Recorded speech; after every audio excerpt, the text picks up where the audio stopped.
പിതാവിനും പുത്രനും പരിശുദ്ധാത്മാവിനും സ്തുതി, ആദിയിലെ പോലെ ഇപ്പോഴും എപ്പോഴും എന്നേക്കും ആമീൻ. മാരാനാത്ത യൂട്യൂബ് ചാനലിലൂടെ ദൈവവചനം കേൾക്കുന്ന എല്ലാ പ്രിയപ്പെട്ടവർക്കും ക്രിസ്തുയേശുവിന്റെ നാമത്തിൽ സ്നേഹവന്ദനം അറിയിക്കുന്നു. ഒരിക്കൽ കൂടെ ഇന്നത്തെ ഈ ശുശ്രൂഷയിലേക്ക് സ്വാഗതം ചെയ്യുന്നു. നരഹ പെരുന്നാളിന് ശേഷം വരുന്ന മൂന്നാമത്തെ ഞായറാഴ്ചയുടെ വിശുദ്ധ കുർബാനയിൽ പങ്കെടുക്കുന്നതിനുള്ള ഒരുക്കമാകുന്ന വചനധ്യാനത്തിലാണ് നമ്മളായിരിക്കുന്നത്. വചനധ്യാനത്തിലേക്ക് നമുക്ക് പ്രവേശിക്കുന്നതിന് മുമ്പ് ഒരു വാക്ക് നമുക്ക് പ്രാർത്ഥിക്കാം. നിത്യനും വാഴ്ത്തപ്പെട്ടവനുമായ സ്വർഗീയ പിതാവേ, നല്ല സമയത്തിനായി നന്ദിയോടെ സ്തുതിക്കുന്നു. നിന്റെ പരിശുദ്ധാത്മാവിനാൽ ഞങ്ങളെ നയിക്കണമേ. പരിശുദ്ധാത്മാവിനാൽ ഈ വചന ശുശ്രൂഷ നടത്തുവാൻ, ഇതിൻ്റെ വ്യാഖ്യാനം കൊടുക്കുവാൻ തക്കവണ്ണം അവിടുന്ന് കൃപ നൽകണമേ എന്ന് പ്രാർത്ഥിക്കുന്നു. ഈ വചനം കേൾക്കുന്ന എല്ലാ മക്കൾക്കും നല്ല അനുഗ്രഹത്തിനും നല്ല ഒരുക്കമുള്ളൊരു വിശുദ്ധ ആരാധനയ്ക്കും പങ്കെടുക്കുവാൻ തക്കവണ്ണം കൃപ ചൊരിയണമേ എന്ന് പ്രാർത്ഥിക്കുന്നു. അവിടുത്തെ പരിശുദ്ധാത്മാവിനാൽ എല്ലാ മക്കളും നയിക്കപ്പെടുവാൻ, ദൈവമേ, വിശുദ്ധിയോടെ ജീവിക്കുവാൻ കൃപ നൽകണമേ. പരിശുദ്ധ അമ്മേ, ദൈവമാതാവേ, സകല വിശുദ്ധന്മാരെ ശുദ്ധിമതികളെ പ്രാർത്ഥിക്കണമേ. യേശുവിൻ്റെ പരിശുദ്ധ നാമത്തിൽ ചോദിക്കുന്ന കൃപയുടെ കേട്ടുത്തരം തരുമാറാകണമേ. ആമീൻ. ഹല്ലേലൂയ. പ്രിയമുള്ളവരെ, ധനഹായ്ക്ക് ശേഷം വരുന്ന മൂന്നാമത്തെ ഞായറാഴ്ച സന്ധ്യയുടെ വായനയായിട്ട് പിതാക്കന്മാർ ക്രമീകരിച്ചിരിക്കുന്നത് വിശുദ്ധ യോഹന്നാൻ്റെ സുവിശേഷം 3-ാം അധ്യായത്തിൻ്റെ 22 മുതൽ 4-ാം അധ്യായത്തിൻ്റെ 3 വരെയുള്ള വാക്യങ്ങളാണ്. പ്രഭാതത്തിൻ്റെ വായന വിശുദ്ധ യോഹന്നാൻ്റെ സുവിശേഷം 5-ാം അധ്യായം 30 മുതൽ 47 വരെ വാക്യങ്ങളാണ്. വിശുദ്ധ കുർബാനയ്ക്ക് മുമ്പുള്ള പഴയ നിയമ വായനകൾ യോവേൽ പ്രവചനം 2-ാം അധ്യായത്തിൻ്റെ 21 മുതൽ 3-ാം അധ്യായത്തിൻ്റെ 8 വരെ വചനങ്ങളാണ്. പഴയ നിയമത്തിൽ 2-ാമത്തെ വായന യിരെമ്യാ പ്രവചനം 31-ന്റെ 1 മുതൽ 12 വരെ വാക്യങ്ങളാണ്. പഴയ നിയമത്തിൽ 2 വായനയാണ് ക്രമീകരിച്ചിരിക്കുന്നത്. വിശുദ്ധ കുർബാനയുടെ ഭാഗമായിട്ടുള്ള ലേഖനങ്ങൾ 1 പത്രോസ് 2-ന്റെ 1 മുതൽ 10 വരെ പൊതുവിന് എഴുതിയ ലേഖനങ്ങളും 1 കൊരിന്ത്യർ 3-ന്റെ 16 മുതൽ 4-ന്റെ 5 വരെ വിശുദ്ധ പൗലോസ്ലിയുടെ ലേഖനവുമായിട്ട് ക്രമീകരിച്ചിരിക്കുന്നു. ഏവൻഗേലിയോൻ വിശുദ്ധ യോഹന്നാൻ്റെ സുവിശേഷം 3-ാം അധ്യായത്തിൻ്റെ 1 മുതൽ 12 വരെ വാക്യങ്ങളിലാണ് ക്രമീകരിച്ചിരിക്കുന്നത്. പ്രാർത്ഥനയോടെ നമുക്ക് ദൈവസന്നിധിയിലായിരിക്കാം. സന്ധ്യയുടെ വായന യോഹന്നാൻ്റെ സുവിശേഷം 3-ാം അധ്യായത്തിൻ്റെ 22 മുതൽ വാക്യങ്ങളാണ്. സ്നാപക യോഹന്നാൻ്റെ ദൗത്യം അവിടെ ക്രമീകരിച്ചിരിക്കുന്ന ഭാഗം, സ്നാപക യോഹന്നാൻ ശിഷ്യന്മാരെ സ്നാനപ്പെടുത്തുന്നു. യേശുവിൻ്റെ ശിഷ്യന്മാരും ആ ഭാഗത്ത് സ്നാനപ്പെടുത്തുന്നു. എല്ലാവരും യേശുവിൻ്റെ അടുത്തേക്ക് പോവുകയാണെന്ന് യോഹന്നാനോട് പറയുകയാണ് യോഹന്നാൻ്റെ ശിഷ്യന്മാർ. അപ്പോൾ യോഹന്നാൻ പറയുന്നത് ഇങ്ങനെയാണ്: സ്വർഗത്തിൽ നൽകപ്പെടുന്നില്ലെങ്കിൽ ആർക്കും ഒന്നും സ്വീകരിക്കാൻ സാധിക്കുകയില്ല. ഒരു വലിയ ചിന്തയാണ് അവിടെ നൽകിയിരിക്കുന്നത്.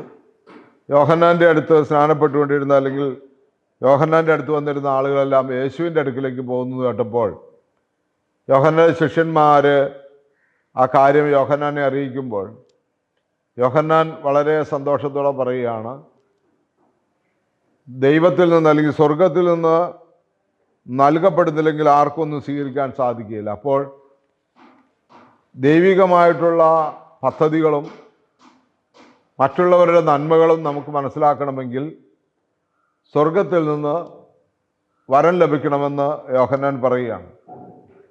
അവിടെ പെട്ടെന്ന് നമുക്ക് കേൾക്കുമ്പോൾ അസൂയപ്പെടാവുന്ന, കുറ്റപ്പെടുത്താവുന്ന സാഹചര്യങ്ങളാണതൊക്കെ.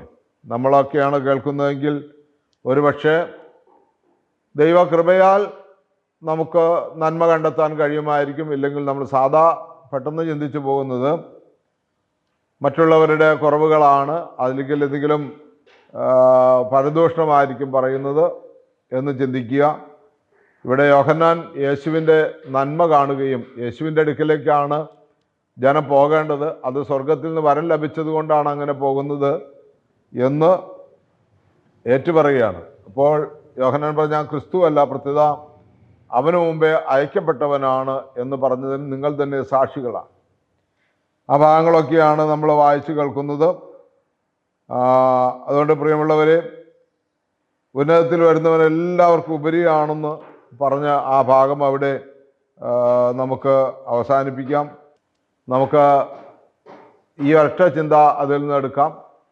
നമുക്ക് എന്ത് നന്മ ഈ ഭൂമിയിൽ മറ്റുള്ളവരിൽ കാണണമെങ്കിലും സ്വർഗത്തിൽ നിന്ന് നമുക്ക് അതിനുള്ള കൃപ ലഭിക്കണമെന്നുള്ളതാണ്. അതുകൊണ്ട് നമുക്ക് ദൈവത്തോട് പ്രാർത്ഥിക്കാം, കർത്താവേ, സ്വർഗത്തിൽ ഞങ്ങൾക്ക് ആവശ്യമായ കൃപാവരം, മറ്റുള്ളവരിൽ നന്മ കാണുവാനും മറ്റുള്ളവരെ ബഹുമാനിക്കുവാനുമുള്ള കൃപ ഞങ്ങൾക്ക് നൽകണമേ.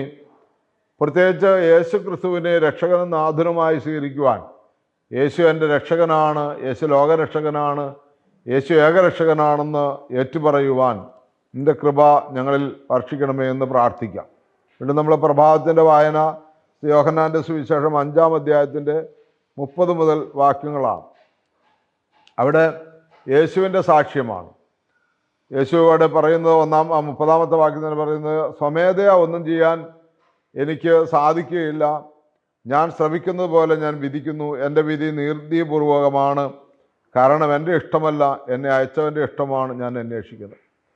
അപ്പോൾ സന്ധ്യയിൽ നമുക്കൊന്ന് വിശുദ്ധ കുർബാനയ്ക്ക് ഒരുങ്ങുന്നതിന് വേണ്ടി സന്ധ്യ വായനയിൽ പിതാക്കന്മാർക്ക് മേടിച്ച് യോഹന്നാനെ പോലെ എളിമയുണ്ടാകണം, യോഹന്നാനെ പോലെ ക്രിസ്തുവിലേക്ക് അനേകരെ ആകർഷിക്കുന്ന രീതിയിലുള്ള പ്രബോധനങ്ങൾ ഉണ്ടാകണം. അത് യോഹന്നാൻ പറഞ്ഞ സ്വർഗത്തിൽ നിന്ന് വരം ലഭിക്കണമെന്നാണ്. ഇവിടെ യേശു പിതാവിനെ മഹത്വപ്പെടുത്തുകയാണ്, ദൈവത്തെ മഹത്വപ്പെടുത്തുകയാണ്. സ്വമേധയാ എനിക്കൊന്നും ചെയ്യാൻ കഴിയുകയില്ല, ഞാൻ ശ്രവിക്കുന്നത് പോലെ വിധിക്കുന്നു, ദൈവത്തിൽ നിന്നാണ് എല്ലാം കേൾക്കുന്നത് എന്ന് യേശു പറയുകയാണ്. 34-ാമത്തെ വാക്യത്തിൽ പറയുന്നത്, ഞാൻ മനുഷ്യരുടെ സാക്ഷ്യം സ്വീകരിക്കുന്നു എന്ന് വിചാരിക്കേണ്ട, നിങ്ങൾ രക്ഷിക്കപ്പെടേണ്ടതിനാണ് ഞാൻ ഇതെല്ലാം പറയുന്നത്. കത്തി ജ്വലിക്കുന്നൊരു വിളക്കായിരുന്നവൻ, അല്പസമയത്തേക്ക് അവൻ്റെ പ്രകാശത്തിൽ ആഹ്ലാദിക്കാൻ നിങ്ങൾ ഒരുക്കവുമായിരുന്നു. ഇവിടെ കത്തി ജ്വലിക്കുന്ന ഒരു വിളക്കായിരുന്നു സ്നാപയോഹന്നാൻ എന്ന് യേശു പറയുകയാണ്. സ്നാപയോഹന്നാനെ കുറിച്ച് പറയുകയാണ്, അവൻ കത്തി ജ്വലിക്കുന്ന വലിയ ഒരു വിളക്കായിരുന്നു. പ്രിയമുള്ളവരെ, പരസ്പരം ഇങ്ങനെ മഹത്വപ്പെടുത്തുവാനും പരസ്പരം തിരിച്ചറിയുവാനുമൊക്കെ കഴിയട്ടെ എന്ന് നമുക്ക് പ്രാർത്ഥിക്കാം. ദൈവ കൃപ അതിന് നമുക്ക് ധാരാളമായി ആവശ്യമാണെന്ന് പ്രാർത്ഥിക്കാം. അതിന് തക്കവണ്ണമുള്ള ഒരു ക്രമീകരണ വചനത്തിലേക്കാണ് നമ്മൾ ഇനി കടന്നു പോകുന്നത്. യോവേൽ പ്രവചനം, പഴയ നിയമത്തിൽ നിന്ന് വായിക്കുന്നത് യോവേൽ പ്രവചനത്തിൽ നിന്നാണ്. യോവേൽ പ്രവചനം 2-ാം അധ്യായത്തിൻ്റെ 21 മുതൽ 3-ാം അധ്യായത്തിൻ്റെ 8 വരെ നമ്മൾ വായിക്കുമ്പോൾ, ദേശമേ ഭയപ്പെടേണ്ട, ആഹ്ലാദിച്ച് ആനന്ദിക്കുക, കർത്താവ് വൻ കാര്യങ്ങൾ ചെയ്തിരിക്കുന്നു എന്നാണ് അവിടെ പ്രതിപാദിക്കുന്നത്. അവിടെ എഴുതി വച്ചിരിക്കുന്നത് ദേശമേ ആനന്ദിക്കുക. ഇനി ഇസ്രായേലിന് യാതൊരു ദോഷവും ഉണ്ടാകുകയില്ല, ഇസ്രായേലിന് അവൻ്റെ കഴിഞ്ഞ കാല കാര്യങ്ങളെ ഓർത്ത് അവനെ ശിക്ഷിക്കുകയില്ല, അവനൊത്തിരി സന്തോഷത്തിന് വക തരുന്നു. എല്ലാ അനുഗ്രഹങ്ങളും, ഭൂമിയുടെ എല്ലാ അനുഗ്രഹങ്ങളും അവന് കൊടുക്കുമെന്ന് ദൈവം അരുളി ചെയ്യുന്ന ഭാഗമാണ് 21 മുതൽ 27 വരെ വാക്യങ്ങൾ. അത് 27-ാമത്തെ വാക്യം വായിക്കുന്നത്, ഞാൻ ഇസ്രായേലിൻ്റെ മധ്യം ഉണ്ടെന്നും കർത്താവായ ഞാനാണ് നിങ്ങളുടെ ദൈവമെന്നും ഞാനല്ലാതെ മറ്റൊരു ദൈവമില്ലെന്നും അപ്പോൾ നിങ്ങൾ അറിയും, എൻ്റെ ജനത്തിന് ഇനി ഒരിക്കലും ലജ്ജിക്കേണ്ടി വരികയില്ല. യേശുക്രിസ്തുവിൽ വിശ്വസിക്കുന്ന ഒരാൾക്കും, സങ്കീർത്തനം 34:5 പറയുന്ന പോലെ, അവങ്കിലേക്ക് നോക്കി അവർ പ്രകാശിതരായി അവരുടെ മുഖം ലജ്ജിച്ചു പോയില്ല. യേശുക്രിസ്തുവിൽ വിശ്വസിക്കുന്ന, യേശുക്രിസ്തുവിനെ രക്ഷകനാഥനുമായി സ്വീകരിക്കുന്ന, യേശുക്രിസ്തുവിൻ്റെ തിരുശരീരങ്ങൾ അനുഭവിക്കുന്ന ഒരു വ്യക്തിക്ക് ഒരിക്കലും ലജ്ജിക്കേണ്ടി വരികയില്ല. അവനെ സമൃദ്ധിയായി ദൈവം അനുഗ്രഹിക്കുമെന്ന് ഇവിടെ പ്രവാചകനിലൂടെ ദൈവം അരുളി ചെയ്യുകയാണ്.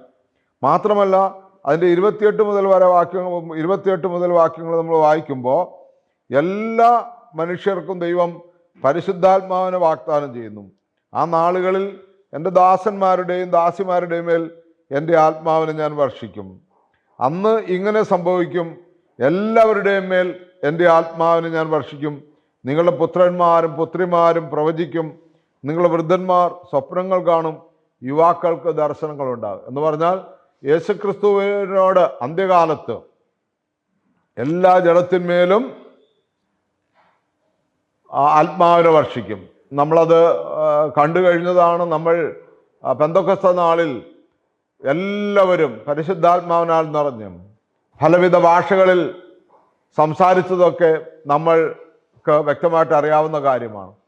എല്ലാ ജഡത്തിന്മേലും യേശുക്രിസ്തുവിനെ വിശ്വസിക്കുന്ന, യേശുക്രിസ്തുവിനെ രക്ഷകനായി സ്വീകരിച്ചിരിക്കുന്ന എല്ലാവരും, ദാസനാകട്ടെ ദാസിയാകട്ടെ, ഒരു വ്യത്യാസവുമില്ലാതെ എല്ലാവർക്കും ധാരാളമായി പരിശുദ്ധാത്മാവിനെ നൽകുമെന്ന്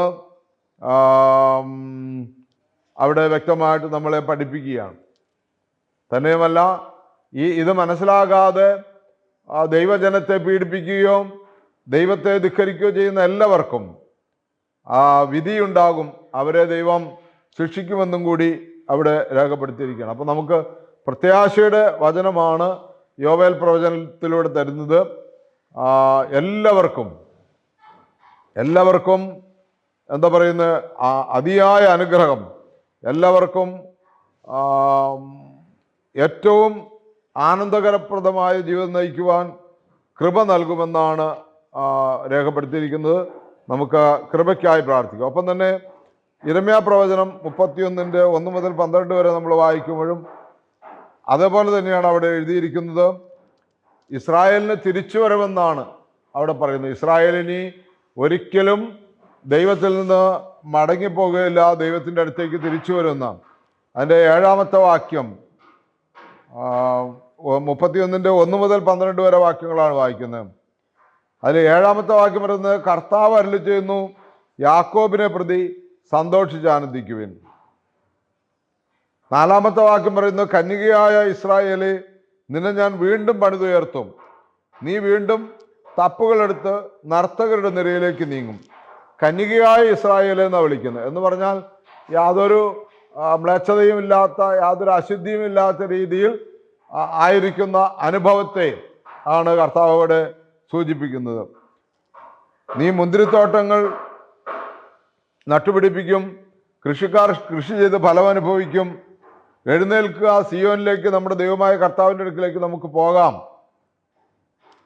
പ്രിയമുള്ളവരെ, വലിയ അനുഗ്രഹത്തിൻ്റെ നാളുകളാണ് അവിടെ വെളിപ്പെടുത്തിയിരിക്കുന്നത്. ആഹ്ലാദാരവത്തോടെ 12-ാമത്തെ വാക്യം പറയുന്നത് എങ്ങനെയാണ്? ആഹ്ലാദാരവത്തോടെ അവർ സിയോൻ മലയിലേക്ക് വരും. കർത്താവിൻ്റെ വിശിഷ്ടദാനങ്ങളായ ധാന്യം, വീഞ്ഞ്, എണ്ണ, ആടുമാടുകൾ എന്നിവയാൽ അവർ സന്തുഷ്ടരാകും. അവർ ജലസമൃദ്ധമായ തോട്ടം പോലെയാകും. അവർ ഇനി ഒരിക്കലും ദുഃഖിക്കുകയില്ല. ഇനി വെളിപാട് പുസ്തകത്തിലും അങ്ങനെ പറയുന്നുണ്ട്, ഇനിമേൽ ദുഃഖമോ മുറവിളിയോ ഉണ്ടാവുകയില്ല. ഹല്ലേലൂയ. യേശുക്രിസ്തുവിലൂടെ ദൈവം നൽകുന്ന അനവധിയായ അനുഗ്രഹങ്ങളെ ആണ് അവിടെ നമുക്ക് കാണിച്ചു തരുന്നത്. പ്രാർത്ഥനയോടെ നമുക്ക് ദൈവസന്നിധിയിൽ തന്നെ സമർപ്പിക്കാം. വീണ്ടും നമ്മൾ വിശുദ്ധ കുർബാനയ്ക്ക് മുമ്പുള്ള ലേഖനങ്ങളിലേക്കാണ് നമ്മൾ പോകുന്നത്. ലേഖനം 1 പത്രോസ് 2:1 മുതൽ 10 വരെ വാക്യങ്ങൾ. പത്രോസിൻ്റെ 1-ാമത്തെ ലേഖനം 2-ാം അധ്യായം 1 മുതൽ 10 വരെ വാക്യങ്ങൾ. ഇപ്രകാരമാണ് അവിടെ എഴുതിയിരിക്കുന്നത്. 2:1 മുതൽ 10 വരെ. നിങ്ങൾ എല്ലാ തിന്മയും വഞ്ചനയും കാപട്യവും അസൂയയും അപവാദവും ഉപേക്ഷിക്കുവിൻ. രക്ഷയിലേക്ക് വളർന്നു വരേണ്ടതിന് നിങ്ങൾ പരിശുദ്ധവും ആത്മീയവുമായ പാലിനു വേണ്ടി ഇളം പൈതങ്ങളെപ്പോലെ ദാഹിക്കുവിൻ. കർത്താവ് നല്ലവനാണെന്ന് നിങ്ങൾ അനുഭവിച്ചറിഞ്ഞിട്ടുണ്ടല്ലോ. അതുകൊണ്ട് എന്ത് ചെയ്യണം? എല്ലാ തിന്മയും വഞ്ചനയും കാപട്യവും അസൂയയും അപവാദവും ഉപേക്ഷിക്കുവിൻ. വിശുദ്ധ ആരാധനയിലേക്ക് വരുന്ന ഒരു വ്യക്തിക്കുണ്ടാകേണ്ട മാനസാന്തര അനുഭവമാണ് ഇവിടെ പറയുന്നത്. എല്ലാ തിന്മയോടുകൂടിയൊന്നും ആരും ആരാധനയിൽ വരരുത്. ഇന്ന് ഭൂരിപക്ഷം ആളുകളും തിന്മയോടുകൂടിയാണ് വരുന്നതെന്നും ഓർക്കുക. എല്ലാ അസൂയയും അപവാദവും ഉപേക്ഷിക്കുവിൻ. രക്ഷയിലേക്ക് വളർന്നു വരേണ്ടതിന് നിങ്ങൾ പരിശുദ്ധവും ആത്മീയവുമായ പാലിനു വേണ്ടി ഇളം പൈതങ്ങളെപ്പോലെ ദാഹിക്കുവിൻ. കർത്താവ് നല്ലവനെന്ന് നിങ്ങൾ അനുഭവിച്ചറിഞ്ഞിട്ടുണ്ടല്ലോ. അതിനാൽ സജീവശിലയായ അവനെ നമുക്ക് സമീപിക്കാം. മനുഷ്യർ തിരസ്കരിച്ചതും ദൈവം തിരഞ്ഞെടുത്തതുമായ അമൂല്യശിലയാണവൻ. യേശുക്രിസ്തുവിനെ കുറിച്ചാണ് പത്രോസ്ലീഹ പറയുന്നത്. സജീവശില, ജീവനുള്ള പാറ. സീയോനിൽ ഞാനൊരു കല്ല് നട്ടിരിക്കുന്നു, ആ കല്ലിന്മേൽ എല്ലാവരും തട്ടി വീഴും, അത് തടങ്കൽപ്പാറയും ഇടർച്ചയുടെ കല്ലുമാണെന്ന് പ്രവാചകനിലൂടെ നമ്മൾ വായിച്ചു കേട്ടിട്ടുണ്ട്, പറഞ്ഞു കേട്ടിട്ടുണ്ട്. അതുകൊണ്ട് പ്രിയമുള്ളവരെ, നമുക്ക് ആ സജീവശിലയെ സമീപിക്കാമെന്നാണ് പൗലോസ്ലീഹ പറയുന്നത്. മാത്രമല്ല, നിങ്ങൾ സജീവ ശിലകൾ കൊണ്ടുള്ള ഒരു ആത്മീയ ഭവനമായി പടുത്തുയർത്തപ്പെടട്ടെ. നിങ്ങളുടെ ജീവിതം, എൻ്റെയും നിങ്ങളുടെയും ജീവിതം ജീവനുള്ള കല്ലാകുന്ന, ജീവനുള്ള പ്രവൃത്തികളാകുന്ന കല്ലുകൾ കൊണ്ട്, അല്ലെങ്കിൽ ജീവനുള്ള പ്രവൃത്തികൾ കൊണ്ട് ആത്മീയ ഭവനമായി പടുത്തുയർത്തപ്പെടട്ടെ എന്നാണ്. യേശുക്രിസ്തു വഴി ദൈവത്തിന് സ്വീകാര്യമായ ബലികൾ അർപ്പിക്കുന്നതിന് വിശുദ്ധമായ ഒരു പുരോഹിത ജനമാവുകയും ചെയ്യട്ടെ. അപ്പോൾ സകല മനുഷ്യരും പൗരോഹിത്യ വരമുള്ളതാണ് യേശുക്രിസ്തുവിലൂടെ എന്ന് ബോധ്യപ്പെടുത്തുകയാണ്. യേശുക്രിസ്തുവിലൂടെ വിശുദ്ധ ജനമാണ്, പൗരോഹിത്യ വർഗമാണ്. അപ്പം നമ്മളെല്ലാവരും സജീവശിലയായ യേശുക്രിസ്തുവിനെ പൂജിക്കേണ്ടവരാണ്, യേശുക്രിസ്തുവിന് വേണ്ടി യാഗമാകേണ്ടവരാണ്. ഇപ്രകാരം എഴുതപ്പെട്ടിരിക്കുന്നു, ഇതാ സിയോനിൽ ഞാൻ ഒരു കല്ല് സ്ഥാപിക്കുന്നു, തിരഞ്ഞെടുക്കപ്പെട്ടതും അമൂല്യവുമായ മൂലക്കല്ല്. അതിൽ വിശ്വസിക്കുന്നവൻ ഒരിക്കലും ലജ്ജിക്കുകയില്ല. വിശ്വസിക്കുന്ന നിങ്ങൾക്കത് അഭിമാനമാണ്. വിശ്വസിക്കാത്തവർക്ക് പണിക്കാർ ഉപേക്ഷിച്ച് കളഞ്ഞ കല്ല് മൂലക്കല്ലായി തീർന്നിരിക്കുന്നു. അതവർക്ക് തട്ടിവീഴ്ത്തുന്ന കല്ലും ഇടർച്ചയ്ക്കുള്ള പാറയുമായിരിക്കും. എന്തെന്നാൽ വചനത്തെ ധിക്കരിക്കുന്നവർ വിധിക്കപ്പെട്ടിരിക്കുന്നത് പോലെ തട്ടി വീഴുന്നു. വചനത്തെ ധിക്കരിക്കുന്നവരെ അടിക്കടി തട്ടി വീഴും. കാരണം ആ കല്ല് അവിടെ ഇട്ടിരിക്കുകയാണ് തട്ടി വീഴാൻ വേണ്ടി. കല്ല് സജീവശിലയായ യേശുക്രിസ്തു ആണെന്ന് ഓർക്കണം. എന്നാൽ 9-ാമത്തെ വാക്യം പറയുന്നു, എന്നാൽ നിങ്ങൾ തിരഞ്ഞെടുക്കപ്പെട്ട വംശവും രാജകീയ പുരോഹിത ഗണവും വിശുദ്ധ ജനതയും ദൈവത്തിൻ്റെ സ്വന്തം ജനവുമാണ്. യേശുക്രിസ്തുവിനെ രക്ഷകനായി സ്വീകരിച്ച് വിശുദ്ധ ആരാധനയിൽ സജീവമായി പങ്കെടുക്കുന്ന ഓരോ വ്യക്തികളും, വിശുദ്ധ കുർബാന അനുഭവിക്കുന്ന ഓരോ വ്യക്തികളും, നന്നായി പ്രാർത്ഥിക്കുന്ന, അധർമ്മമില്ലാതെ ജീവിക്കുന്ന, അനീതിയില്ലാതെ ജീവിക്കുന്ന ഏതൊരു വ്യക്തിയും, ആദ്യം വായിച്ചതുപോലെ തിന്മയും വഞ്ചനയും കാപട്യവും അസൂയയും അപവാദവും ഒക്കെ ഉപേക്ഷിച്ച് വിശുദ്ധിയിൽ ജീവിക്കാൻ ആഗ്രഹിക്കുന്നവർക്ക് അവരെല്ലാം രാജകീയ പുരോഹിത ഗണവും വിശുദ്ധ ജനവുമാണെന്ന് പത്രോസ്ലീഹ പറയുകയാണ്. എന്നാൽ 10-ാമത്തെ വാക്യം പറയുന്നു, മുമ്പ് നിങ്ങൾ അങ്ങനെ ആയിരുന്നില്ല. മാമോദിസ മുങ്ങുന്നതിന് മുമ്പ്, മാനസാന്തര അനുഭവത്തിന് മുമ്പ് നിങ്ങൾ അങ്ങനെ ആയിരുന്നില്ല. ഇപ്പോൾ നിങ്ങൾ ദൈവത്തിൻ്റെ ജനമായിരിക്കുന്നു. വിശുദ്ധ മാമോദിസായിലൂടെ ഇപ്പോൾ ദൈവത്തിൻ്റെ ജനമായിരിക്കുന്നു. മുമ്പ് നിങ്ങൾക്ക് കരുണ ലഭിച്ചിരുന്നില്ല, ഇപ്പോൾ കരുണ ലഭിച്ചിരിക്കുന്നു. ഹല്ലേലൂയ. കർത്താവിന് നമുക്ക് മഹത്വം കരയറ്റാം. കാരണം കരുണയില്ലാതെ ഉള്ള ഒരു വിധിയിലേക്ക് പ്രവേശിക്കേണ്ടവരായിരുന്നു നമ്മൾ. എൻ്റെയൊക്കെ ജീവിതം പരിശോധിച്ചാൽ അങ്ങനെയാണ്. ഞാനൊക്കെ എൻ്റെ യൗവനകാലത്ത് തെറ്റിൽ നിന്ന് തെറ്റിലേക്ക് പോയിരുന്ന ഒരു കാലമുണ്ട്. പക്ഷെ ദൈവത്തിൻ്റെ കൃപയാൽ, കരുണയാൽ എന്നെ അതിൽ നിന്നെല്ലാം ദൈവം മോചിപ്പിച്ച് തൻ്റെ പുത്രനായ യേശുക്രിസ്തുവിൻ്റെ രക്തത്താൽ വീണ്ടെടുത്ത് ആ യേശുക്രിസ്തുവിൻ്റെ രക്തത്തോട് ചേർത്ത് നിർത്തി ഇന്ന് ഇവിടെ നിർത്തിയിരിക്കുന്നുവെങ്കിൽ ക്രിസ്തുവിൻ്റെ കരുണ, ക്രിസ്തുവിൻ്റെ സ്നേഹമാണെന്ന് തിരിച്ചറിയുന്നു. അപ്പോൾ ഈ വചനം എന്നെക്കുറിച്ച് വളരെ ധ്യാനിക്കാൻ ഉപകാരപ്പെടുന്നതാണ്. മുമ്പ് അങ്ങനെ ആയിരുന്നില്ല. മാമോദിസ മുങ്ങി, കുഞ്ഞുനാളിൽ മാമോദിസ മുങ്ങി, ദൈവവിശ്വാസമെല്ലാം ഏറ്റെടുത്തുവെങ്കിലും പറഞ്ഞുവെങ്കിലും പൂർണ്ണമായ ഒരു വിശുദ്ധിയിലേക്ക് വരാൻ കഴിഞ്ഞില്ല. മാത്രമല്ല അശുദ്ധിയിലേക്ക് പോവുകയും ചെയ്തു. അവിടെ ആണ് പ്രിയമുള്ളവരെ കർത്താവിൻ്റെ മഹാകരുണയാൽ വീണ്ടെടുക്കപ്പെട്ടത്. അതുകൊണ്ട് പ്രിയമുള്ളവരെ, നമുക്ക് 2-ാമത്തെ ലേഖനം, പൗലോസ്ലീഹയുടെ ലേഖനത്തിലേക്ക് പോകാം. 1 കൊരിന്ത്യർ 3:16 വളരെ വ്യക്തമാണ്, ധാരാളം കേട്ടിട്ടുള്ളതാണ്. നിങ്ങൾ ദൈവത്തിൻ്റെ ആലയമാണെന്നും ദൈവാത്മാവ് നിങ്ങളിൽ വസിക്കുന്നെന്നും നിങ്ങൾ അറിയുന്നില്ലേ?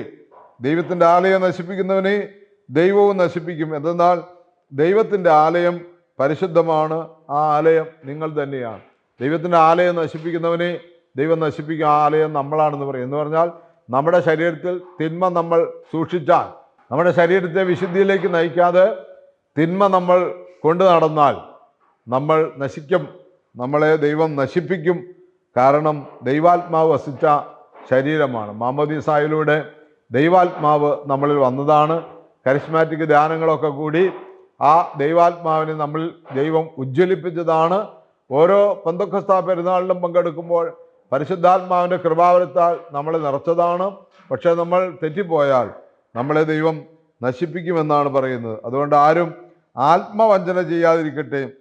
ആരെങ്കിലും ഈ ലോകത്തിൽ ജ്ഞാനിയെന്ന് വിചാരിക്കുന്ന പക്ഷം, എന്ന് പറഞ്ഞാൽ ദൈവത്തെ കൂടാതെ, യേശുക്രിസ്തുവിനെ കൂടാതെ സ്വന്തം ബുദ്ധിയിലും സ്വന്തം അറിവിലും സാങ്കേതിക വിദ്യകളിലൊക്കെ അഭിമാനിച്ചുകൊണ്ട് ആരെങ്കിലും ഉണ്ടെങ്കിൽ അവനൊക്കെ തന്നെ ഭോഷനാക്കട്ടെ എന്നാണ് പറയുന്നത്. കാരണം ദൈവത്തിൻ്റെ ജ്ഞാനമല്ലാതെ ഏത് ജ്ഞാനം ഉണ്ടായാലും നിലനിൽക്കുന്നതല്ല എന്ന് പറയുകയാണ്. ഈ ലോകത്തിൻ്റെ വിജ്ഞാനം ദൈവത്തിന് ഭോഷത്വമാണ്. എന്ന് പറഞ്ഞാൽ ഈ ലോകത്തിൻ്റെ വിജ്ഞാനി ദൈവത്തെ കൂടാതെയാണ് കൈകാര്യം ചെയ്യുന്നതെങ്കിൽ അവന് അഹങ്കാരം ഉണ്ടാകും. അതുകൊണ്ട് പൗലോസ്ലീഹ പറയാണ് അത് ഭോഷത്വമാണ്. അവൻ ബുദ്ധിശാലികളെ അവരുടെ തന്ത്രങ്ങളിൽ തന്നെ കൊടുക്കുന്നുവെന്നും ബുദ്ധിശാലികളുടെ ആലോചനകൾ വ്യർത്ഥങ്ങളാണെന്ന് കർത്താവ് അറിയുന്നുവെന്നും എഴുതപ്പെട്ടിരിക്കുന്നു. അതിനാൽ മനുഷ്യരുടെ പേരിൽ നിങ്ങൾ അഭിമാനിക്കേണ്ട, എല്ലാം നിങ്ങളുടെ സ്വന്തമാണ്. അക്കാലത്ത് ക്രിസ്ത്യാനികളുടെ ഇടയിൽ തന്നെ തർക്കങ്ങളുണ്ടായിരുന്നു. പൗലോസിൻ്റെ ആളാണ്, അപ്പോലോസിൻ്റെ ആളാണ്, കേപ്പായുടെ ആളാണ്. അങ്ങനെ ആ തർക്കങ്ങളുണ്ടായതുകൊണ്ട് പൗലോസ്ലീഹ പറയാണ് ഇതെല്ലാം വെറുതെയാണ്, ഇതെല്ലാം ഒന്നും പ്രയോജനം ചെയ്യുന്ന കാര്യങ്ങളല്ല. അപ്പോൾ അതുകൊണ്ട് ഇന്നും തർക്കങ്ങളുള്ളവർ, ഇന്ന് തർക്കിക്കുന്നവരൊക്കെ ഞങ്ങൾ ഇന്ന ആളുകളാണ് അല്ലെങ്കിൽ ഇന്ന പക്ഷത്താണെന്നൊക്കെ പറയുന്നവരൊക്കെ ചിന്തിക്കുക, ഒന്നും പ്രയോജനപ്പെടില്ല എന്ന് തിരിച്ചറിയുക. ഹല്ലേലൂയ. ഒപ്പം തന്നെ ആരെയും വിധി പ്രസ്താവിക്കരുത് എന്ന് 4-ാം അധ്യായത്തിൽ പറയുകയാണ്. മുൻകൂട്ടി ഒരു കാര്യങ്ങളും വിധി പ്രസ്താവിച്ച് ആരെയും നശിപ്പിക്കാൻ ഇടയാകരുതെന്ന് പറയുന്നു. എല്ലാ കാര്യങ്ങളും അന്ധകാരത്തിൽ നിന്ന് മറഞ്ഞിരിക്കുന്ന വെളിച്ചത്ത് കൊണ്ടുവരുന്നവനും ഹൃദയ രഹസ്യങ്ങൾ വെളിപ്പെടുത്തുന്നവനും അവനാണല്ലോ. അപ്പോൾ ഓരോരുത്തർക്കും ദൈവത്തിൽ നിന്ന് പ്രശംസ ലഭിക്കും. ദൈവിക നന്മകളെ പ്രഘോഷിച്ചുകൊണ്ട് മറ്റുള്ളവരെ ഇല്ലായ്മ ചെയ്യാൻ ആഗ്രഹിക്കാതെ, മറ്റുള്ളവരെ നമ്മൾ സുവിശേഷത്തിൽ വായിച്ചു കേട്ടതുപോലെ മറ്റുള്ളവരിൽ നന്മ കാണുവാനും അവരാണ് ദൈവത്തിൽ നിന്ന് വന്നതെന്നുള്ള ആ തിരിച്ചറിവ് സ്വർഗത്തിൽ നിന്ന് വരം ലഭിച്ചുകൊണ്ട് ഉള്ള തിരിച്ചറിവിൽ മുന്നോട്ട് പോയാൽ ദൈവത്തിൽ കർത്താവിൻ്റെ രണ്ടാമത്തെ വരവിൽ നമുക്കെല്ലാവർക്കും ദൈവത്തിൽ നിന്ന് പ്രശംസ ലഭിക്കുമെന്നാണ് പറയുന്നത്. ഹല്ലേലൂയ. അതുകൊണ്ട് പ്രിയമുള്ളവരെ, നമുക്ക് നമ്മളെ തന്നെ പൂർണ്ണമായി സമർപ്പിക്കാം. ഇപ്പോൾ നമ്മൾ പഴയ നിയമ സന്ധ്യാവായന വായിച്ചു, പ്രഭാത വായന വായിച്ചു, പഴയ നിയമത്തിൽ നിന്ന് യോവേൽ പ്രവാചനം, യെരമ്യാ പ്രവചനം വായിച്ചു, ധ്യാനിച്ചു. വിശുദ്ധ കുർബാനയ്ക്ക് ഒരുക്കമായ പത്രോസിൻ്റെ 1-ാം ലേഖനം വായിച്ചത് 2-1 മുതൽ 10 വരെ നമ്മൾ വായിച്ചു. ഇപ്പോൾ പൗലോസ്ലീഹയുടെ ലേഖനം അവസാനമായി 1 കൊരിന്ത്യർ 3:16 മുതൽ 4:5 വരെയും വായിച്ചു. തുടർന്ന് നിങ്ങൾ ഇത്രയും ഭാഗം ഈ വചനം കേട്ട് കഴിഞ്ഞതിന് ശേഷം നിങ്ങൾ വീണ്ടും വീണ്ടും വായിച്ച് ധ്യാനിക്കണം. നിങ്ങൾക്ക് ധാരാളമായി പരിശുദ്ധാത്മാവിനെ ദൈവം നൽകും. നമുക്ക് നമ്മളെ തന്നെ പൂർണ്ണമായി ദൈവകരങ്ങളിൽ സമർപ്പിച്ചൊരു വാക്ക് പ്രാർത്ഥിക്കാം. എവൻഗേലിയൻ ഭാഗം അടുത്ത ദിവസത്തേക്കായിട്ട് നമുക്ക് ധ്യാനിക്കാം. ഇപ്പോൾ സമയത്തിൻ്റെ കുറവ് കൊണ്ട് നമുക്ക് ഇപ്പോൾ തന്നെ നമ്മളെ പൂർണ്ണമായി സമർപ്പിച്ച് പ്രാർത്ഥിക്കാം. നിത്യനും വാഴ്ത്തപ്പെട്ടവനുമായ സ്വർഗ്ഗപിതാവേ, കേട്ട വചനങ്ങളെ കൊണ്ട് അനുഗ്രഹം പ്രാപിക്കുവാൻ, കേട്ട വചനങ്ങളെ കൊണ്ട് വിശുദ്ധീകരണം പ്രാപിക്കുവാൻ ഞങ്ങളെ സഹായിക്കണമേ. എല്ലാ നന്മകളും ഐശ്വര്യങ്ങളും കൊണ്ട് നിറയ്ക്കണമേ. നിത്യം പിതാവും പുത്രനും പരിശുദ്ധാത്മാവുമായ സർവേശ്വര എന്നേക്കും ആമേൻ. ഹല്ലേലൂയ. നല്ലൊരു പ്രസന്നതയുള്ള മുഖത്തോടുകൂടി അടുത്ത ശുശ്രൂഷയിലേക്ക് വരുവാൻ ദൈവം നമ്മളെ സഹായിക്കട്ടെ. യേശുവിൻ്റെ പരിശുദ്ധ നാമത്തിൽ തന്നെ ആമേൻ.